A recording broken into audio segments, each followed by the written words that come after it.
हुसैन, तू क्या काम करता है? मैं इम्पोर्ट और एक्सपोर्ट का काम करता हूँ। माशाल्लाह, क्या इंपोर्ट एक्सपोर्ट करता है? मैं इधर की बातें उधर और उधर की बातें इधर करता हूँ।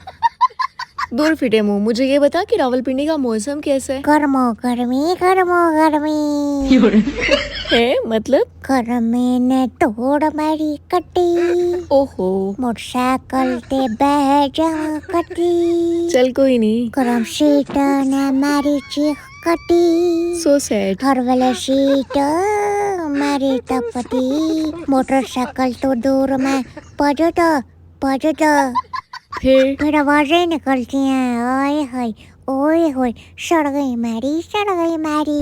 इतनी गर्म सीट पे बैठ के फिर तेरा क्या हाल होता होगा? शबाना को देखने का जुनून है, पर गर्मी को देख कर दिल संभल जाता है। मोटरसाइकिल की सीट गर्म होने से कुछ नहीं होता, बस उठने बैठने का अंदाज बदल जाता है।